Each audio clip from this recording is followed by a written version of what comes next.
Good morning, afternoon, or evening. Your video is about to start on all things Social Security. Just a quick reminder, we are here every day, 9 a.m. with some sort of tip or tidbit for you. And we are here generally on Wednesdays at 1 p.m. Eastern Standard Time for live stream, live Q&As on everything Social Security. So feel free to pop in a timely fashion and I will answer your questions there too. Have a great one. Bye-bye. Good morning, afternoon, or evening. This one is for Amber. I just thought I'd do a video because it's sometimes easier than typing something out in the comments. She mentions that she had her hearing this past week, and the judge only asked the vocational expert one hypothetical, and she had no jobs. This specific judge only has a 27% award rate. Should I be worried? Okay, always a loaded question, right? She said that her attorney didn't ask the VE anything, and that section was more of where did you pull your info and what are your qualifications to the VE? The hearing barely lasted 25, and that also worries me. I have years of medical records and the CRPS. Sorry about that. That's a horrible condition, but applied back in January of 2022. So been at this over 3.5 years now, but I waited almost a year before I applied because I was determined to go back to work, and that just didn't happen. Anyway, should I be concerned? Until you have the WIN award, the ALJ decision awarding you in your hand, there's always reason to be worried. However, the best part about what you tell me is that the judge only asked the VE one hypothetical and she had no jobs. What this suggests, and this would be the vast, vast, vast majority, if not nearly always, the judge did not decide to ask more questions that would give an opportunity for jobs to exist at a different RFC, and that later the judge could then find you fitting that later RFC, and therefore there'd be jobs you can do. So that is one of the beautiful things about one hypothetical resulting in 0 jobs. I assume that also meant there was no ability to do your past relevant work of the prior 5 years. The judge's 27% award rate, yeah, that's probably a little on the lower side, although I don't know about these days, last few years, but it doesn't matter because 27% win. That's over 1 out of 4 people, and you had the VE with the one hypothetical no jobs. You see what I'm saying? Yeah, like would you like to see like a 55%? Sure, but it won't matter if you're in that 27%, right? Now you said that the attorney didn't ask the VE anything, but then you said that that section was more of where did you pull your info and what are your qualifications to the VE. The part about what are your qualifications to the VE, I guess it depends on what specifics he asked because the resume of the VE is in the electronic file. So he shouldn't really be wasting time with that. And that just seems kind of weird because if the VE's answer is exactly what you and your attorney want, why would you even ask anything? It's like you just got handed a platter, go with it. Unless there's something that maybe you missed. So I can't say. It's worrying you that the hearing only lasted 25 minutes. It should not. Short hearings are often the best hearings, particularly if you have a lawyer and you have provided all of your medical records and the rest of your hearing went the way you seem to be describing it. You mentioned that you waited a year before you applied. I think what you mean is you planned on trying to go back to work, but you never actually did go back to any kind of work. It just means that your DLI is closer in time than maybe it would otherwise be. So if you stopped working 2021, at best you'd have 22, 23, 24, 25, maybe 2026 if you had a solid work record before them. That's the only bad part about that is that you'll for sure have, if that's your DLI, and it will be in your ALJ decision if you don't already know your DLI, you will have one more chance to apply because that judge is going to get his decision out certainly before, if your DLI is the end of 2026 by then. I think things look fairly positive to you. I do not know your vocational profile. I don't know your age. That has a lot to do with it. I don't know your prior work.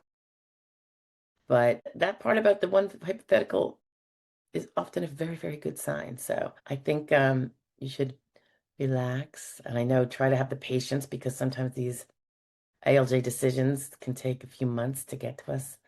But anyway, fingers crossed for you, Amber. I hope it works out exactly as it should for you. Yeah, thanks for the question. But yeah, drilling it home. The VE with the one hypothetical is a woohoo, as long as there were no jobs that were produced, right? Okay, guys. Ciao for now. Hey, so if the subject matter of the video you just listened to is of interest and you want more on it, stay tuned. Here's another one about the same topic, but a little bit different. Bye now. Hey, so in a recent video about ALJ hearings, we are going over the part of the hearing where the vocational expert is going to be asked hypotheticals. I had a hearing today.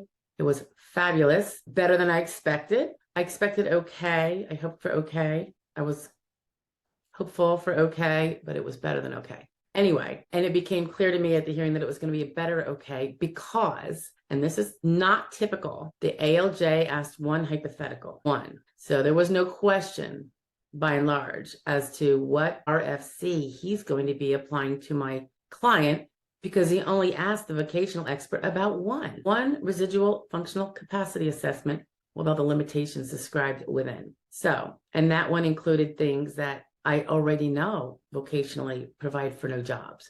That would be being off task more than 20% of a day, missing more than 2 days a month from work due to medical symptoms, amongst the other, because when you go to the beginning of the hypothetical, they're talking about sedentary or light or whatever. Then they're talking about, can the person be around hazardous machinery? Can they balance on scaffolds? Do they need a sit stand option? How much can they use their hands? So while I might not have agreed with all of the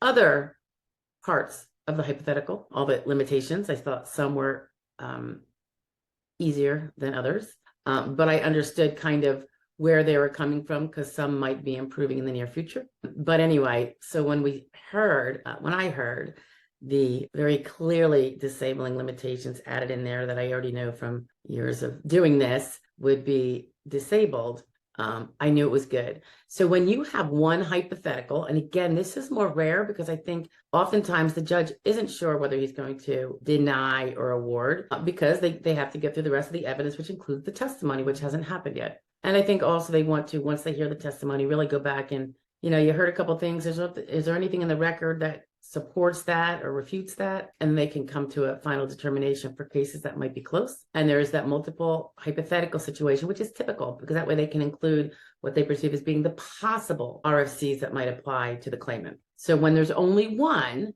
it can be very bad because there are jobs that the vocational expert indicates are doable with that RFC. And then if the judge doesn't continue to go on and ask more limited hypotheticals after that, that's when the lawyer has to jump in and make sure those get in, or the claimant if you're unrepresented.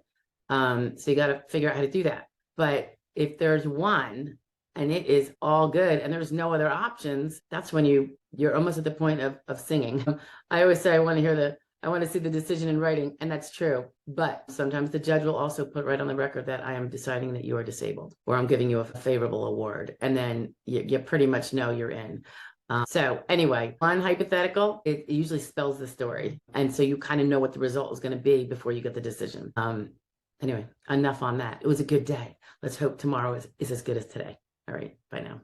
Thank you for joining and taking a listen to this video. If you have any questions that relate to this or anything else with regard to Social Security, disability, retirement, SSI, etc., please do feel free to post it in the comments below, even if it's not necessarily related to this video, and I will see them. And if it's something I can do a video on, I will be happy to do that.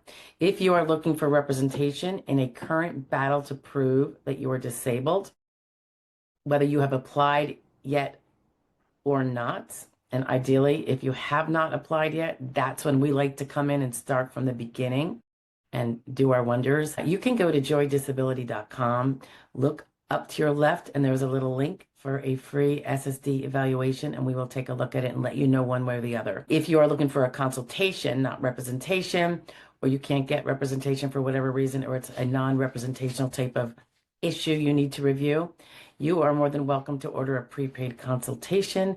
It will be with me personally, and that link is on that same page, joydisability.com, but over on the upper right. Anyway, thanks for staying tuned, and I hope to see you every day, 9 a.m. with our little video shares or live Q&A if you want to join me live on Wednesdays at 1 p.m. Eastern Standard.